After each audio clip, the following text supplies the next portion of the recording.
Hi, and welcome to the Pride Road Architects podcast. I'm Lisa Rains, and each episode I'll talk to people who interest me in the world of architecture and business. So join me and fellow lions and lionesses as we explore architecture in the den.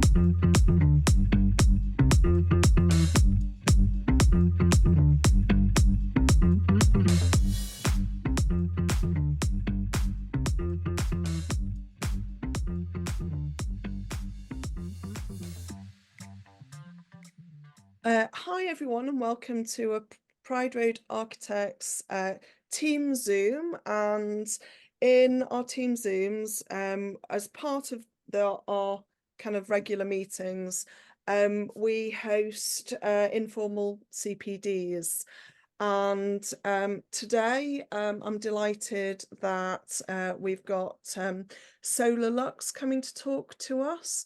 So I thought that I might broadcast this on the podcast to anyone who's interested in listening to some CPD and getting some RIBA core curriculum points. So I'm going to hand over to Sharon and Chris in a minute. In the meantime, from the Pride Road team, we have Magda, Shwara, Sandy and Alan listening in. And so, sorry, just hang on, Chris and Sharon. Can we just quickly introduce ourselves before we disappear? So I'm Lisa Rains from Pride Road Architects. I'm the founder of the franchise, but I also run the practice Pride Road North Cheshire. Magda, over to you. Hello, I'm Magda from Manchester, and I run the Pride Road Manchester South. Shwara, you're off screen, but we can hear you. Hi, I'm Shwara. I run Pride Road Sutton and Kingston, and I'm based in Sutton. Fantastic. Sandy?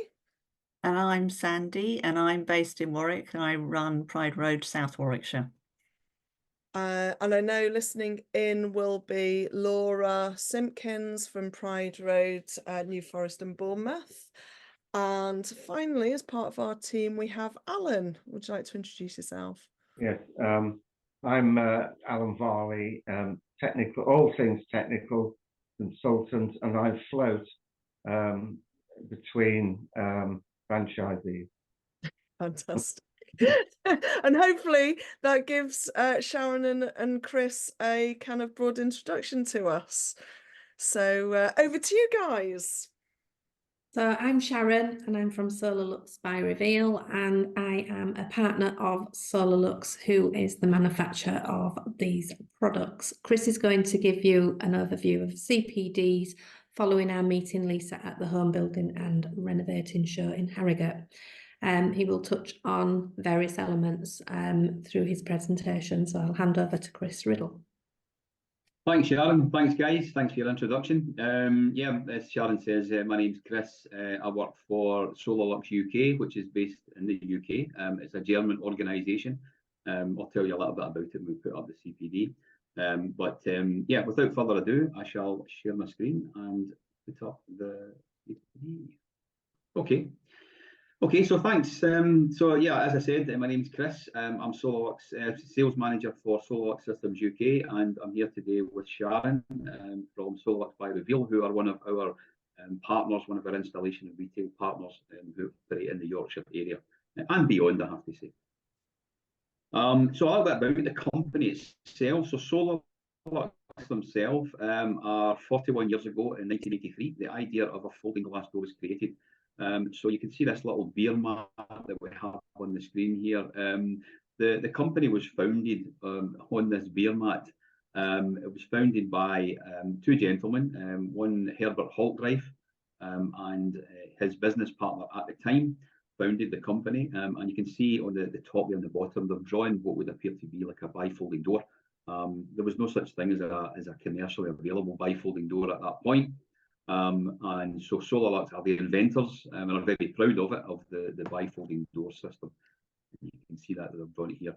Unfortunately, the Herbert Haltreif's business partner passed away shortly after that, actually.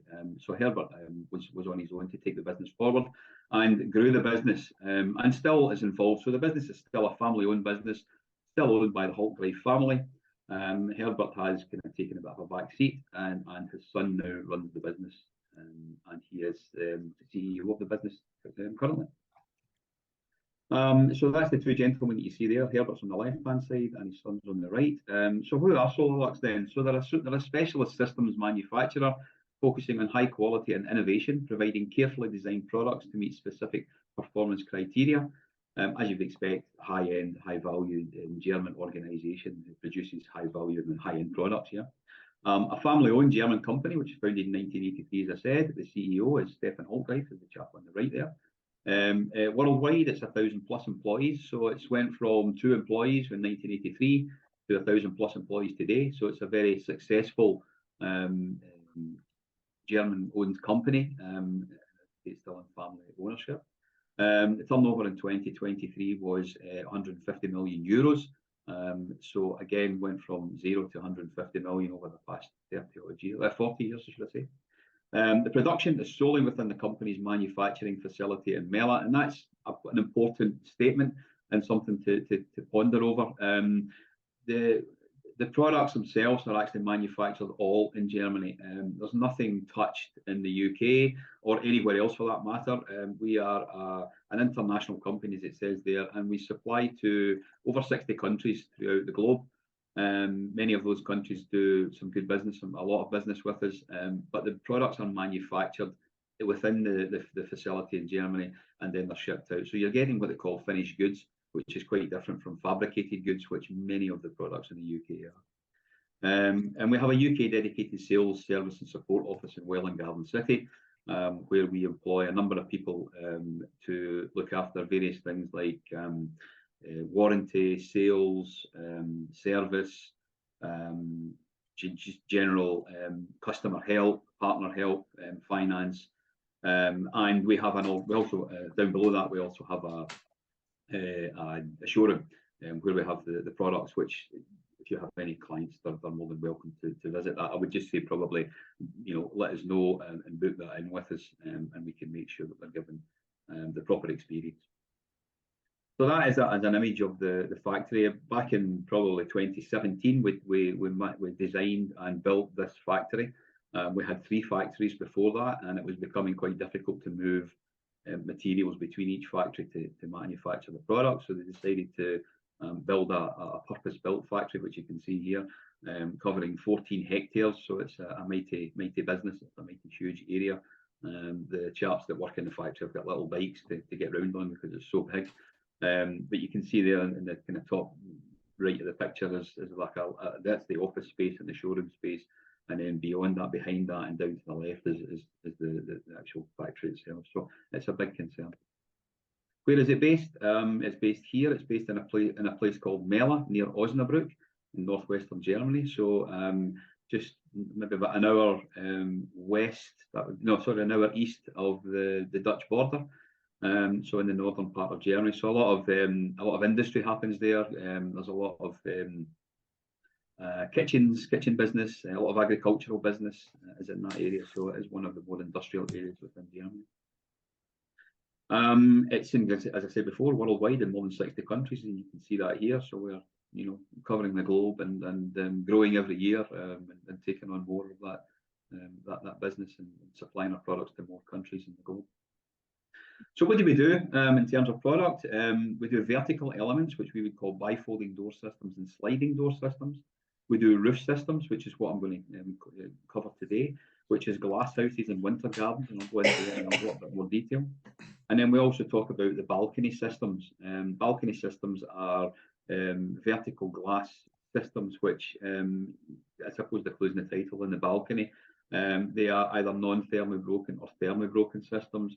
And we do quite a lot of projects where certainly down in the London area, where there's quite a lot of demand for, new build developments, high-rise buildings with some kind of weathered element to the front of the balcony. And that's exactly what we do. So again, why Solarlux then? So things like design, performance and testing. So As I talked about before, our products are designed and manufactured solely in our purpose-built factory in Germany, where we have the experience, where we have an R&D department, and where we can produce the quality that we expect and the quality that we wish for to go out into the marketplace. The performance of the product, so things like U value, the thermal performance, the longevity of the product.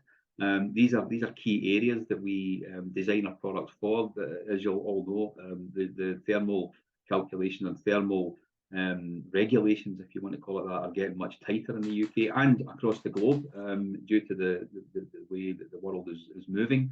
And so Solarlux are designing the products for extreme weather locations, so places like Austria, the Alps, very high wind loading, very high snow loading, very, very cold areas. And those products, our products are designed for extreme areas. We also supply into the States. So we go through the Florida test standards, which is recognized as probably the most stringent testing area or testing criteria in the world. And we put our products through that. So again, very highly specified products that meet the demand of very extreme weathered areas. We tend not to have those extreme weathered places in the UK, but we do have high wind loads, we do have wet, we do have windy, we do have cold, so we cover quite a lot of it, although we don't go to the extremes. In the testing, we test all our products. So we design, we research and design a product. We manufacture it to suit a certain criteria. So we want it to be, for example, our products meet, if we take the zero door, the big sliding door that we do, it meets 750 kilopascals of wind and water testing, which is extremely high. Anything above something like 650, 680 is classed as a class, at the beginning of a hurricane. So we are beyond that with many of our products. So we test them, we design them and test them in-house, and then we also take the products and we give them to regulated test bodies throughout Europe. We also use one in the UK, and those test bodies then are checking the product, making sure that what we are saying it can do, it does actually do, and then we get certification from that, and we can pass that on to our customers, or our architectural practices, the people that are dealing with the product, and obviously Sharon and her team, which is our partners, can get hold of these test documents. So as you would expect from a German organisation, a very open, very honest way of dealing with product, and we'll tell you exactly what the products can do. So the core focus really for us is we're a market leader in proven product performance. We're an inventor for modern aluminium systems with a 40-year history, actually, that's a typo, and experience. So we're talking about the bifolding door there, which we started with. We design unique Solarlux profiles and our parts, so that we don't use profiles from any other profile company. Our products are designed from the ground up, so our profiles are our profiles, which we have designed to meet a certain demand, whether that be thermal, whether that be wind and water, all the testing criteria that we go through. Quality aesthetics, premium finishes and build quality. As an example, in terms of the finishes, we have our own powder coating department, which is recognised as one of the most advanced in Europe. It's only 4 or 5 years old at the moment. And it's constantly being evolved. We are what they call a Qualicoat GSB paint powder coating company, which means that Qualicoat come in and inspect our facility on regular occasions throughout the year to make sure that we're coating the products to the standard that we should be coating to. So it's a very advanced system that we employ. Testing does what it says: 250 kilometers of wind testing, impact testing, high security ratings, secured by design. So we're saying that what we do, as I said before, what we test to is what the products can meet, and we're happy to put out certification to say that. You can see the longevity tested to 20,000 operational cycles, which is 30 years of general use. Some of our products, for instance, the Zero, is actually tested up to 100,000 operating cycles, so that's way over 100 years of general use. You're not really going to need to worry too much about that, clearly. So our products, what we're trying to say there is our products are fit and forget products, once they're in, and that's why we work through a network of individual retail partners because they will be trained to install our products by our technical department and our training department, which we have set up a training academy at Wellbeing. It means that when they're fitting them, they know how they're fitting them, correctly, and there's no problem. They never go back to them. Performance, thermal U values, air permeability, wind resistance, again, all the things that I spoke about, all tested. Ease of use, designed for smooth operation and low maintenance. As an example of that, we use stainless steel in our running and rolling mechanisms. So on our bifolding doors, on our sliding doors, it's all stainless steel. It's all running on the running mechanism and on the rolling mechanism. The rolling mechanisms are sealed bearings with stainless steel bearings inside. Low maintenance. There really is no maintenance to it other than just to clean it out now and again, make sure there's no leaves and dirt involved in the track, but very, very smooth in its operation. And engineering, German engineered solutions. So as you would expect, you know, the world, they're very proud of this. Even in Germany, they're very proud of the fact that their systems are classed as, you know, highly engineered products, whether that be from cars or down through the glazing industry. Whatever it may be, they're very proud of that, and certainly our company is exactly the same.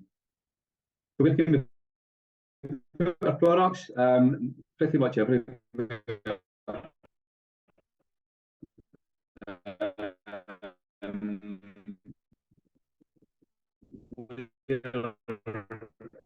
With somebody like Sharon, we are involved in like private residential, project residential, mainly glazing car showrooms, retail entrances,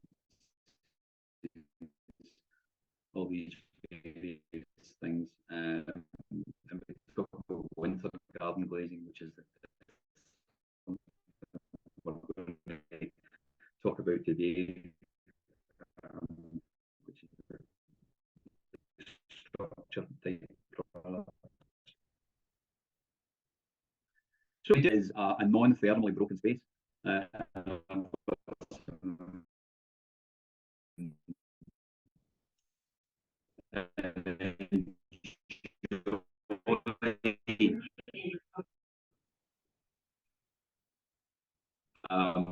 What you're looking at, you know, this on the top. You know, people are sitting out there of an evening, avoiding the wind and avoiding the rain. So it's a non-thermal space, so it's not intended to be a warm space, but it's intended to allow the customer just to sit outside and enjoy maybe the warm evening through the summer, or even in the winter. They can be used in the winter. We can supply little heaters, glass ceramic heaters which go in the wall, which will heat the space. So it's a bit like when you're maybe being abroad and you're out for something to eat, and you're sitting outside, but they've got this little heaters to keep you warm. That's the same idea. Sharon at Solarlux by Reveal, they've just done a project where the client, it's a big project, where the client had an outdoor hot tub in there, and that's what he wanted to use it for. So it's an outdoor seating area, and it's an area where he can use his hot tub pretty much all year round. Doesn't need to worry about covering it up and keeping it from the elements, you know. So it's a good product. It's a well designed. You can also do it without the glass. So you can see that in the previous slide, in that slide, you can see lots of glass. Also on what they call the vertical units, so the up and down product. Whereas this one here has no vertical units, just a canopy. So these products can just be described as canopies. You can see that one has got a couple of what we call awnings, which is internal awnings, which can be operated remotely, either by your phone, an app, a remote control, what they call a weather station on the wall, which senses temperature changes in water if it's going to rain, and that will automatically retract them. So that's a very kind of basic, that's it in its most basic form. Most people in this country would probably want to put around some glass to keep the wind from blowing in. You can see this one here. It's so what you've got here is an Atrium Plus, but also with the not broken into the wall, so it's not you're not breaking into the actual building itself. You still have what's got here is probably it looks like a two-part sliding door with two fixed panels. So that'll still be the thermal break to the house. So you're adding on an external non-thermally broken product on the outside. In terms of the glazing that can go around it, you can either have sliding doors, which this one is, you can see here, or you can have what they call slide and turn doors. The slide and turn door is a door which slides to one side. You've got one panel in there, which is effectively what we call the pass door, so the main door, so the door you would go in and out on a daily basis. You open that door, and then every other door slides towards it and then tilts away. So all the glass can be slid around both sides and stacked against the wall. So therefore making it a completely open area. And you can see that one there. That's got the slide and turn doors on it. They're all closed off. That's a particularly big one. But if the client wants to, they can slide all those doors away round to the side of the wall, and then just have the whole area open. Like that one there. You can see the doors are actually stacked against the wall and then folded away. And it's obviously, you know, outside near, you know, a pool area. So it's an ideal, a flush floor track, completely flush from inside to out. So the customer's walking from inside to out. So in that scenario, that's a great use of it in the way it's working. This is quite a unique one, which shows you it can be done. So they're very bespoke, these products. Not necessarily do they come in the standard, you know, 4x4 construction that bolts onto the side of the wall. You can also have this idea, which means it's fitting into the roof structure of the product.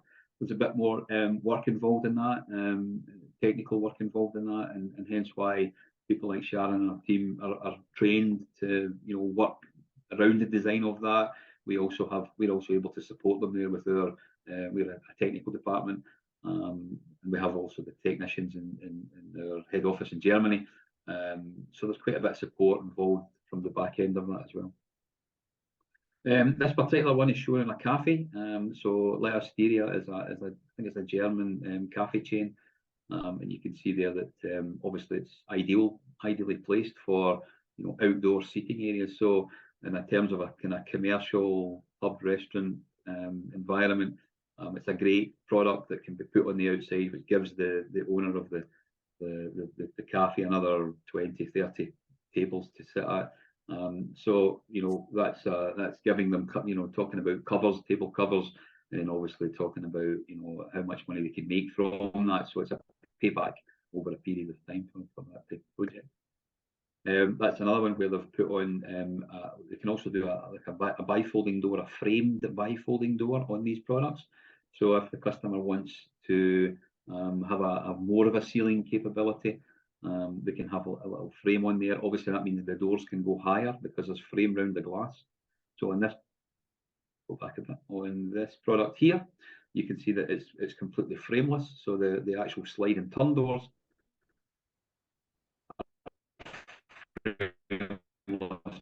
doors. So looking at that, through that, you would see no aluminium structure whatsoever, whereas it's going to be 3 meters plus.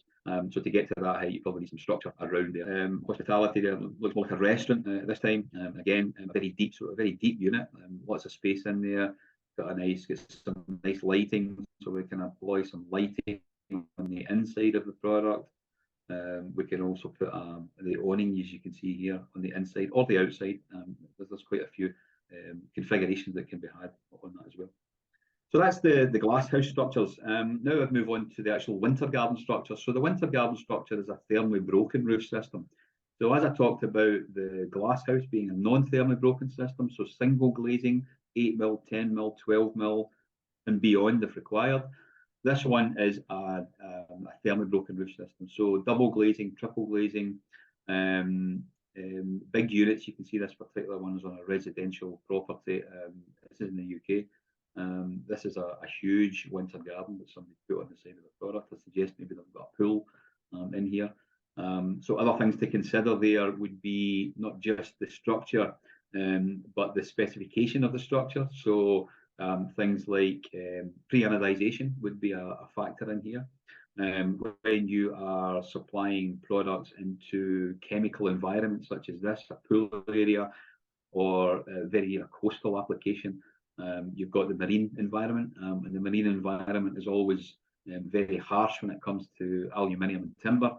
In this example, you'd be using an aluminium system and you'd be pre-anodizing the profiles. What does that mean? So pre-anodizing the profiles is taking the bare aluminium profile before it's had any coatings. And what it's done is it's dipped into a bath of pre-anodized molecules, which are electrified, which slowly open the pores up of the aluminium. Then you take it out, clean it off, and then powder coat it.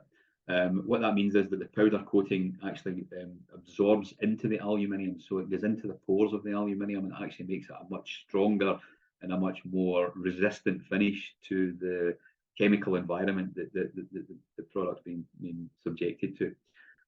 So it means that you've got a much greater lifespan on the product. You've probably all seen windows and doors where, you know, at the corners of the window, it starts to powder up and go white. Well, that's generally because it hasn't been coated. So what's happened is the chemical environment has got underneath the salt, and the degradation has got underneath the paint, and it's starting to degrade the aluminium, and that's where the powdering is coming from. There's no way back from that. So to pre-anodize the profiles, which not a lot of companies are doing in the UK, but we're supplying our products that way, means that you can comfortably fit them into pool areas or coastal applications as well. This is a project we did in London, actually, so just to show you how kind of bespoke and unique. So you're looking at that one there, which is a big structure that's put onto the side of someone's home, whereas this, you know, in London we do a lot of these, but clearly there's not as much space. So what we're doing here is we are demonstrating where we can fit it into like an opening that's already there. So this is classed as a Wintergarden. It's just a roof system with a single vertical unit. You can see there it's got a depth of 1.6 meters, so it's not massive, and it's combined with one of our bifolding door structures. So quite a unique, quite a tidy little way of producing, you know, an outdoor, not an outdoor living space, but an indoor living space, if you like, with great light, good for mental health. You know, you're looking up, you're not looking at a wall or a roof structure there, you're looking at a glazed structure, and again, that's going to give you the thermal properties that's required in the U values. And I'll show you at the end of this, I'll actually put up a few calculations. I've got some PDFs that I can show you some typical calculations on the UW factor for the whole structures. Yeah, these are another some other types. You can see the one on the left there, which is again much like the one we looked at in London. It's got the you know, that might have been a wall there, there might have been no roof structure there. Now what we've done is we've created much greater light, much greater area, much better area for sitting, not blocked off. You can see it's probably got maybe an 8 to 10 panel bifolding door in the front, which can be slid out the way and completely opened. In terms of the thresholds that you would have there, you could have a threshold which has got a 14mm upstand, which means that it meets the DDA regulations for disability, but it also has the weather ratings as well. So albeit it's almost flush, it still has weather ratings. So again, very highly specified, and that one would be used quite a lot on the products that we do. You can see the one on the top right there. It's kind of difficult to see, but that is actually what they call a dual pitch roof. So you've got you've got a peak in the middle of the roof. And again, you can open up all of that if required, and you can see that particular one has a space right through to the house. So in that sense, they've opened up the house to allow for the unit to be part of the home itself, be a glass extension to the home. Again, another one where we have, you can see on the outside there, they've got some snow, very warm and cozy looking on the inside. So it's thermally broken profiles on the product, on the actual vertical unit, so that'd be the bifolding doors, and on the roof systems as well. You can also see that this particular one has two sliding roof lights, and it will have an awning probably just further up out of sight, which means that in the summer months when maybe it's getting warm, if it has you can either manually open those roof lights and manually extend the awning for solar shading, or if you have the facility, you could have purchased the actual unit for the wall, so the weather station for the wall, which senses temperature. So that would sense that the temperature inside the unit is getting more than if you want to set it 21 degrees, which means that the roof vents would open automatically, and the solar shading, the awning would extend automatically. And the opposite is true. Once it starts to cool down, it will close the roof vents and it will retract the awning at the same time. This is a slightly different product. So again, it's the same idea, but we have different products contained within the category. So the one I was showing you there was the Accent Plus, which, as you can see on the roof structure, has a very flat roof on the inside, flat aluminium, which can be, you can put lighting and stuff on that, and that'd be the most popular product that we do in the UK. We do another one called the SDL Nobilis, which has got the flat roof part is on the outside, and then you have a structure you can see on the left there. You have a, you know, the aluminium beam with the stainless steel, galvanized steel inside it. Structure to support it would be on the inside. Not as popular in the UK. Seems to be very popular in Germany. I think that's just a different culture and maybe the way we look at stuff here. We tend to think that the flat structure on the inside is a better one because you're living inside and you're looking up at it. Most customers want to see that. This is an example of a commercial project that we did, probably back in about 2017. It was in Birmingham, the mailbox, maybe somebody round about that area might recognise it. But you can see the length. The length is 80 linear metres. The width is 8 metres. There's a 7-degree pitch. So that was a very big roof that we did, very bespoke. So it gives you an idea of just what we can do, what we're capable of doing. That's it in its finished format. You can see we have used what we call the avant-garde, the timber aluminium roof, and you can see in the bottom right there all the timbers itself. So that's all glulam beams that we make the roof out of, and then we clad that with the aluminium and we placed the glass into it, and that's an image on the top right there of what it's looking like on the inside. So very modern roof system, very large roof system. So we can go from very small domestic projects up to these, you know, very large commercial projects. This is just to give you an idea of the water drainage. Part of the problem with some roof systems is how you drain the water away. We have what we class as a controlled cascade drainage system. So in other words, it's a managed drainage system. So the drain itself, or the water itself, is allowed to drain away through channels that water will find its easiest route out. So we give it an easy route out to make sure that the water is taken away from the centre tracks of the units and taken out towards the edges of the gutter system, so it's allowed to drain away. So in a lot of roof systems that are not maybe engineered so highly as this one, you tend to find that the roof starts to leak in the centre somewhere, usually where the glass joins and there's an aluminium structure between the two glass units. We don't have that because we have this controlled and managed cascade drainage system. So I think that's me, guys. I hope I've given you some decent information. You can see my contact details on there.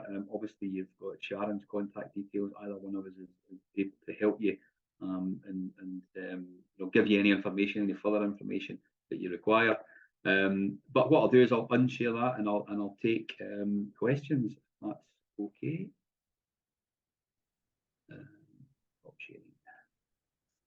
Fab. Oh, thanks Okay. for that. So my first question, have you got a fire rated system? No, the answer to that is no. We don't do fire rating. Sorry, no. Because what we've come across before, you know, where you've got say a Victorian terrace or semi where clients want to do an infill Right, okay. in the house, and there's if you build within close to the boundary, there can be a requirements for fire on the glazing. So yeah. Okay. It's not something that we've been asked. I guess maybe we're not known for fire. You know, they're generally, when in the glazing industry, you have, you know, door companies that make fire doors, and that's pretty much what they do. And then you tend to find that the people who are doing just normal doors or windows tend not to do fire rating. So it's not something that we go down the route of, Lisa. And right. I don't see in future. There's no plans as far as I can see. Yeah, I think we've been picked up on that. I think on one project. So okay. We've found that when we've dealt with customers in York, because the houses are so close together and things, And that's something that we've discussed in terms of how to get over that. But in terms of the structures, there's nothing that's fire rated, no. But there's ways to actually talk about it with. Oh, is there? So how do you normally, Sorry? how do you get around it? A lot of it is I mean, we deal quite heavily with, have you heard of mass architecture? They do very historic buildings, and it's more to do with putting steel within certain structure, but this wouldn't work with Solarlux because they're a finished product. So Right. again, it's sort of understanding the project as a whole and Yeah. what the, you know, what the challenges are, and then finding the solution for that. I suppose maybe at this point I should come in and say that Sharon's team also manufacture a small number of their own product. They have a little factory. So obviously they use Solarlux for the majority of what they do, but they can complement that with other product. We do things like curtain walling. So for instance, we did a really large kitchen extension, which included all the zero sliding doors from Solarlux, but they needed a bit of curtain walling and they needed a back door and a window. So we took what they wanted and completed the whole package. So it wasn't just the high-end doors, it was the whole project that was delivered by ourselves. So the client didn't have to go to X, Y, and Z company for the finished, you know, for the whole project to be finished. It was one company taking on all the glazing. So we do that, and we've also got a suite of alu clad windows and doors, which complement Solarlux's products that are really hitting those passive requirements and things. So what I'm saying is there's a solution to most projects for architects, because I think that's where it gets a bit muddled, where the responsibilities lie. Thank you. Has anyone got any questions? Yeah, can you hear me, Lisa? Yes. Yeah, when we do the CDM process, we have a responsibility that glazing is safe to clean and structures above the glazing is safe to maintain.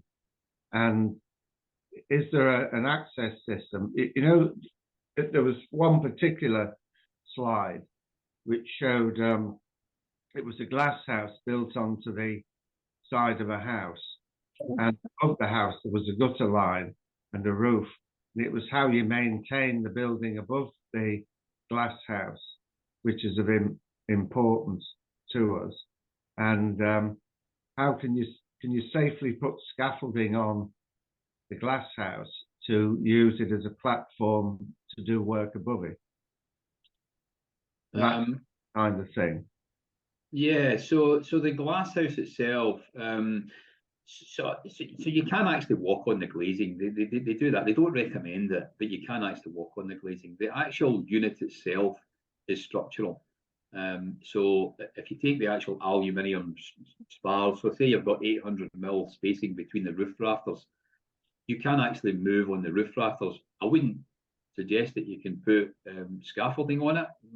Don't think that would be advisable. But you could stand on the roof rafters of the unit, and we know that because the structure that's contained within inside it is galvanized steel, and obviously the guys are up there when they're fitting the glazing. So it's not meant for moving on top of, but you can do it. Sharon? What we generally tend to do, Alan, when we're doing, because we do a 12-month complimentary aftercare on everything we install as standard. Like Chris said, you can stand on the glazed elements of the roof, but you have to have what we class as, you know, like neoprene shoes, so they've got like a grip at the bottom. But I'd only recommend that using, you know, doing that with a qualified person to actually clean and maintain it, who know what they're doing.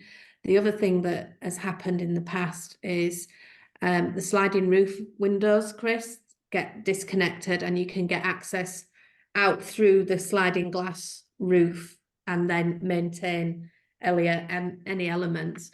In terms of scaffold, you'd have to obviously put a scaffold up and then Youngman boards across that clear the structure, then create some kind of deck to actually do it if you're talking about using scaffold. But in terms of maintenance, with most of the glass structures, we generally find that a long reach pole will work. It's very rare that we get a very high pitch roof. We generally don't get them all the time. They're between 20 degrees and things, so you can usually clear them normally and maintain the elements around it, such as the gutters and things. But again, within the gutter system, they have the leaf collectors, don't they, Chris? Where you can just literally take them out, get rid of the leaves and then pop them in. So they are designed to actually, the thought about that and the thought about how to look after the structure, because obviously understanding that, you know, we live in the UK and we've got trees and grubs and all sorts of stuff around. So that does it. What I say is they're not hard to maintain. They just need to care and a relevant person if you're going to get standing on them. So how are you finding SAP calculations with them? Because I think our main issue now is sort of with SAP calculations being picked up more and more, sort of the amount of glazing you can put on a habitable space is getting reduced. How do you manage that? Have you got those? You also these slides, Sharon, is that I think that might be a good idea just to talk about that then, and then we'll talk about what's finding in industry. Let me just bring up what I'm going to do, guys, is bring up a little slide that I have, which gives you indicative UW values for a structure. Just tell me when you can see that. Yeah.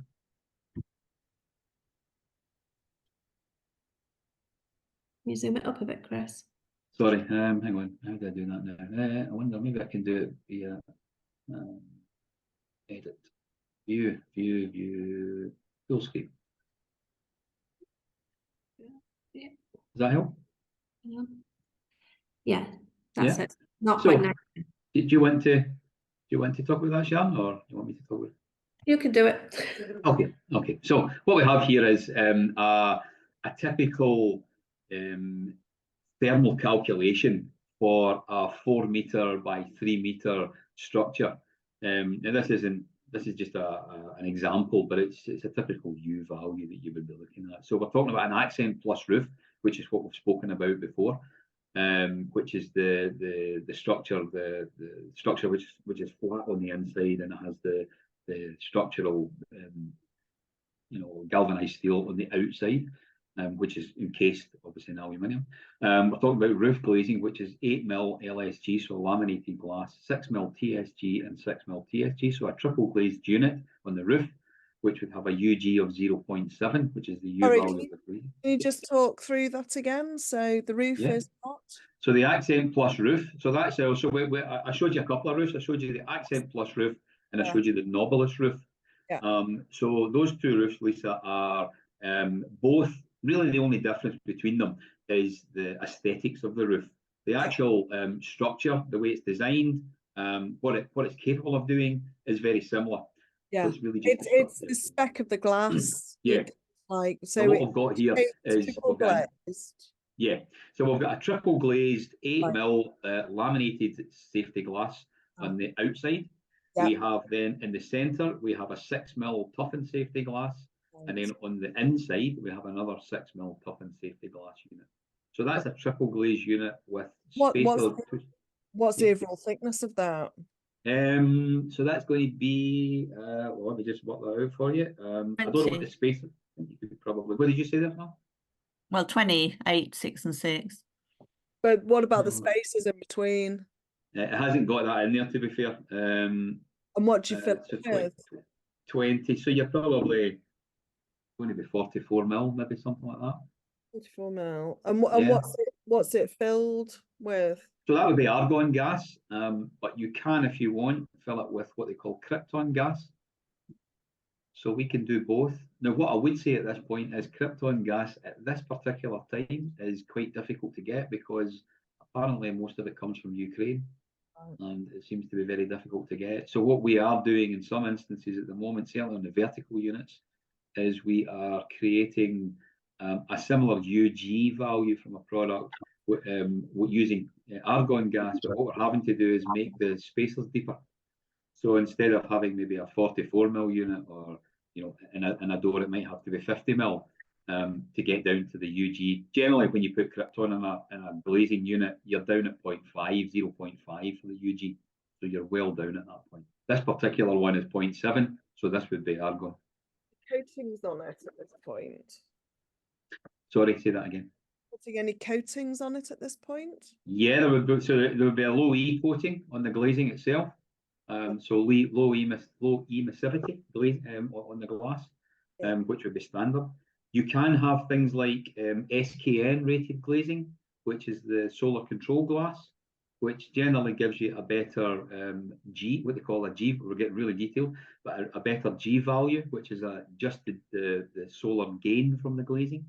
But what you tend to find with SKN rated glass and any solar control glass is that the actual unit itself is darker, so the glazing becomes darker. So the less the G value, usually the darker the glazing. Right. Okay. All right. And you, does that mean? Yeah. So so on a normal piece of glazing, you would have tough and safety glass. That would be your standard glazing in the UK, and that's what most people require, or laminated glass. Both of those. Yeah. It's the symbol UG. All right, sorry, yeah, okay, I'll go back a bit. So we have three elements to that. We have the UG, we have the UW, and we have the UF. So UG is U value of glass only. Yep. So that would be the U value of, so that glazed unit that I'm talking about there, 8mm, 6mm, 6mm, has a UG of 0.7. So that means the glazing itself is 0.7 UW, yeah? Watts per, what they call watts per meters Kelvin, yeah? So if you talk about UF, you talk about frame. Yep. So let's say, for example, a door, let's take a door panel, let's take the center, if you can see, from can you see the wee hand that I'm doing? So UG, just talking about, so the roof would have a framing element as well, wouldn't it? Yeah, so what you do is any glass, so all glass, when we talk about thermal properties for any glazed unit, you talk about the glass, you talk about the frame, and the combination of those two. So you've got UG, which is the glass, you've got UF, which is the frame. So the frame itself would have a U value, and then you talk about UW. UW is the combined unit of the glass and the frame. So when you collectively put both products together, you come out with what they call a UW. UW is what you're interested in. That's what you should be interested in. So where's the UW of the roof on that calculation? Right, so there's no UW of the roof. There's a UW of what they call the Wintergarden combined U value is 0.99. Right. Yeah, so that is the whole unit. So that is what we've done is we've taken the accent plus roof, and we've got a UG of 0.7. We've then taken the Highline bifold doors with that particular track, with the sloped rebate track, additional insulation components, and the Highline fixed windows, and the glazing in the windows is 4mm, 4mm, and 4mm, and the UG of that glass would be 0.6. So the combined UW of the roof and the vertical units is 0.99 watts per meter squared Kelvin. What's the building regs target for it? Sharon, is it 1.4? For the current regs are what's under consultation. Both. So at the moment, the U value is 1.4, what they're kind of pushing everybody towards. Yeah. So what they're asking now, which came out in consultation just before Christmas, is 1.2. I think the thing that needs to be said, Chris, and needs to be said to all of you is Solarlux are already well below what the government is asking for now. So all those vertical elements, i.e. the bifolds, the sliders and things like that, are already outperforming what the UK is wanting now. and the roof elements and things again are outperforming. So what you're getting is Solarlux are already well beyond that. Yeah. So what I'm trying to say is, if you're wanting a very high performing door or sliding door or a Wintergarden, this is what you'll get. So it will give you the combined U value, and most building control officers or people that are going to be asking these questions of you, can you tell me about the SAP calculation or whatever, will get this and they'll say, oh yes, I understand. What you find in the marketplace is people will always give you the UG value and think they can get away with it, which is wrong. You want the W all the time. Okie dokie. So there's been an W element stands for of window. Sorry? Sorry, Sa- I was just going to say there's sorry, Sandy, on you go. No, I was just saying to Lisa, the W stands for window. Yeah, Different size windows. yeah. So Irrelevant if it's a door or a window. That's correct. Yeah. That's correct. So there's Yeah. there's no UD. You know, I always say Yeah. that. You know, there's no UD because doors and windows all come under UW. So UW. It's a glazed component, isn't it? And they're That's just right. using- Yeah, it's a fully glazed component with a frame, which can then be fitted. So that fitting also has an impact on that. You might have heard something called the PSI value, the PSI value, and the PSI value is an installed value. So you could take a window which meets 0.99, for example, and install it. If it's badly installed, then that has an impact on the PSI value, and that has an impact on the overall U value. So you end up with a UW value of a window, which is actually worse. So installation, hence the reason when we take on people like Sharon and her team at Solarlux by Reveal, we train them. We train them to install our products the way that they should be installed. Hence, you're getting if you're buying something that's highly insulated, once it's fitted, it's still highly insulated. It's not badly fitted and then leaking air and water. Rule of thumb that we can use as to what orientation this would be acceptable in to pass SAP calcs. No, it's not about No. No. Not that easy, I don't think, is it? Every site's different, and every site will have a different. It's like what Chris was saying about solar control. Yeah. Sometimes, so if you do self orientation, we would highly recommend all the time to put a solar control on your glass. But then you're messing with the U value. Yeah. So it's quite a real science to get it right, because you have to meet. We'd be doing it wrong if we didn't recommend solar control on the self elevation, but then we understand that you're messing with the U value. So you've got to understand both elements, and we feed in back to Solarlux to say, we need this, we need the technical data that you've tested, but then we also need to go to external things. So we're members of the Glass and Glazing Federation as well. So we feed into them and say, if we've got any queries, can you advise? Can you help? So it's not necessarily trying to fit a square peg in a round hole. It's actually finding the answer so that client, whoever that may be, can get that into their building and get their building signed off, because ultimately that's what you're wanting. So it's looking at the whole thing and understanding the project from point of inquiry right the way through to order. And like Chris said, training, installation, doing correct installations, very important, which is why none of us employ any subcontractors, because it's so technically challenging. You're looking at things that don't exist. So you've got to look at things like levels, wind load, snow load, everything has a bearing, depth of foundation, everything. So they are very challenging. Cool. So in terms of support, if we were to design one of these, or we want to run it past you before we went into planning. That's generally what happens. So what I'll give you an example. We had one where it was on the 34th floor, was it, Chris?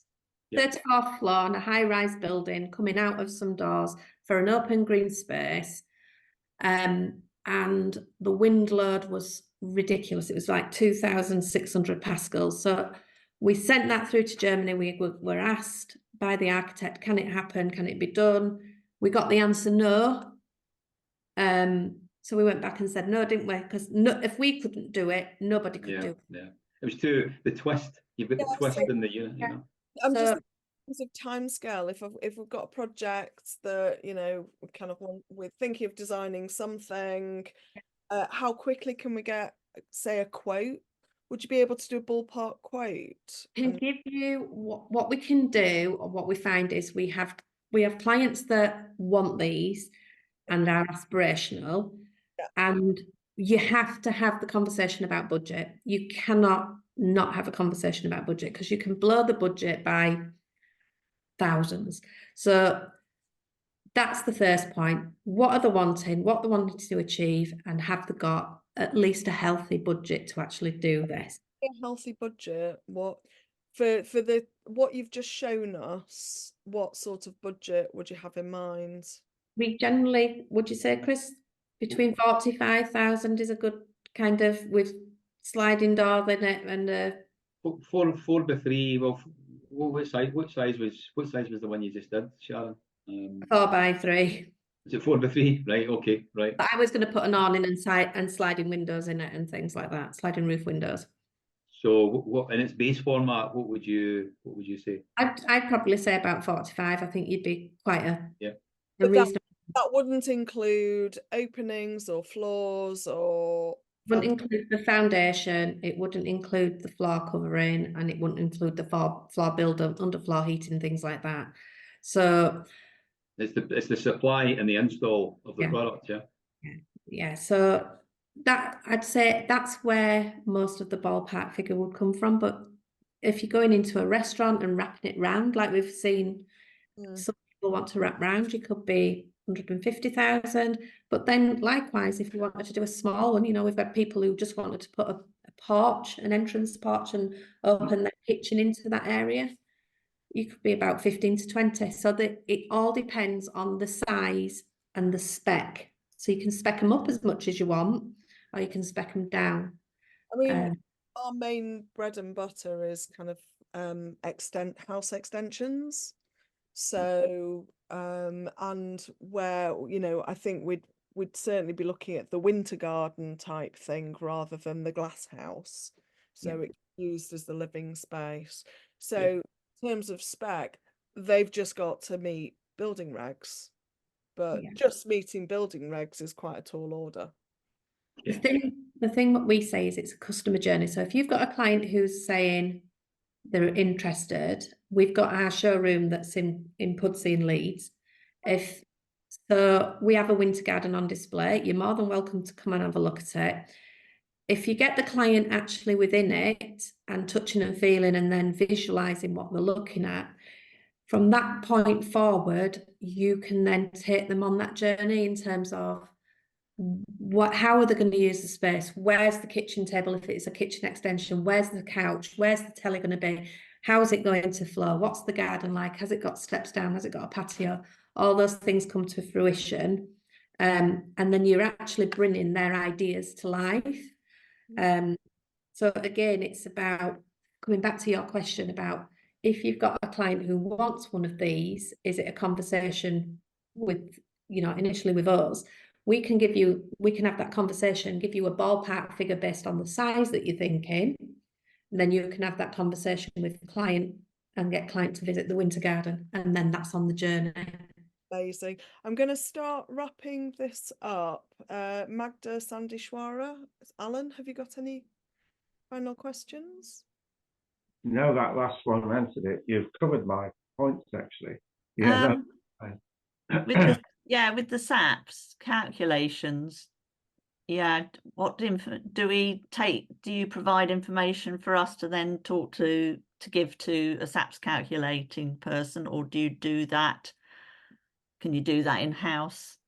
If you do it in-house, you've got a charge, which we need to, and it gets a bit messy. What we generally do is give the information that Chris has given you to your person, and they bring it into their calculations, because they're obviously looking at things like heating and everything else besides. So all what they pull from somewhere, they can push into the Wintergarden, or likewise pull out of the Wintergarden, push into insulation or something.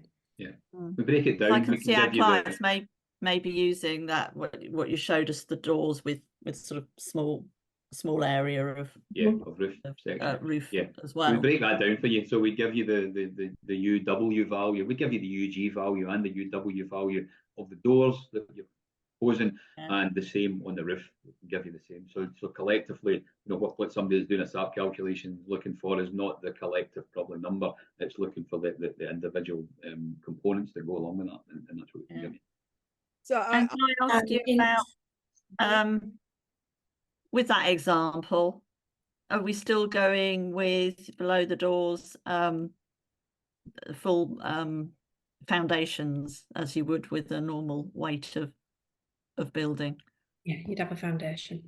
A Wintergarden has to sit on a full foundation, whether it's a raft or another. Generally, it's a raft that's put in, and that's designed by a structural engineer. We do have a structural engineer who works alongside us, but they work for your client. But they understand it, so it's quicker turnaround, and they're not doing reams and reams of paperwork for you. You're just getting your answer that you need. Yeah, but it's all about frost heave and depth, really, isn't it, from that point of view? So it isn't so much about the loading weight.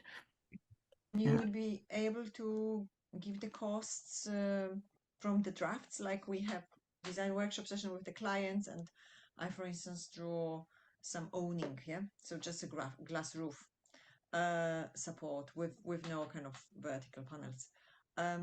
Would you be able to just give a quick ballpark figure so the clients can see whether do we go or do we let it go? Yeah, I mean, as I say, if you want in an indication of cost, I can do that separately from this CPD for you, and just give you like a general overview of, a Wintergarden or a canopy or a glass room, and then you've got just the basic model. At least then you can work alongside. That would be interesting. Price conditioning, that's what we would call it, price conditioning, just to make sure that everyone that's involved right at the very beginning knows the likely cost of the product, and then you can drive it forward or not, depending on what give to all Aaron as a whole example, or does it have to be on a item by item? No, I'll give you, what I can do is I can give you an overview of, say, 3 elements in each one, and then at least then you've got, so we'll do a small, medium and large, and then that way then you've got something to think about and talk to clients, because the last thing we want to do is spend lots and lots of time going to do budget proposals or something, and then you're wasting your time because client doesn't have it. You need to have that conversation. It was good to see a range of products available. Could you possibly give a cost on some of those that you've talked about in the presentation? Yeah, you can do that. Like I said, we're brilliant, and then we can share the images with our clients, and then they can get a gist of what to expect. Yeah, yeah, we can do that. That's not a problem. It's just going to take probably about 2 weeks to get that, because we'll just obviously. That's no problem at all. Yeah. That's great. Very Anything else? Anything else? No, just before we close, I'd like to just sort of talk to the Pride Road team and just say I've kind of given everyone marketing plan for 2024, and if you look at the back of it on page 35 and 37, there's actually a section on RIBA core curriculum. So as RIBA Chartered members, we need to do 35 hours of CPD a year, and 2 hours we need to cover the core curriculum topics. And this particular CPD would fall under top 10, which is design, construction and technology. So you can just start filling this out, and I've just put 1 hour, so thank you very much, guys. PD record where we can just track informally date, topic, core curriculum and hours, so we can make a note of it now, and you can enter it into the formal CPD record on the architecture.com website at a later date. And I'll arrange the certificates for you that we spoke about and send them via email to you for you to distribute, if that's okay, Lisa. That's great. I mean, just to let you know, the RIBA is not requiring evidence of any certificates. Okay. Nor does it have to be RIBA structured, officially recognised as well. It's what we deem to be relevant. and Magda is a member of the we're all part of the ARB, and the ARB also require CPDs being recorded as well. So it'll be useful for you. We have got another 2 CPDs, haven't we, Chris? We do. Yep. So if you wanted them in the future, we'll just touch base. They are RIBA. They're RIBA certified. Those 2. So. Fabulous. Well, I'm going to stop the recording in a sec. So thank you very much for joining us, Sharon and Chris. Thank you. Thank you. A short description, I can put that in the podcast heading, so in the title, so it'll go out. So I'm going to stop the recording now. Thanks, guys. Thank you. Thank you.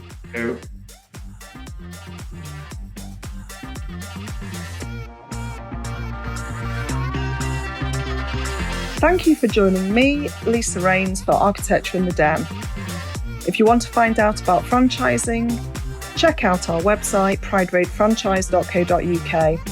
If you enjoyed this episode, please like, subscribe and leave a review. And do get in touch through your favourite platform if you'd like to be a guest.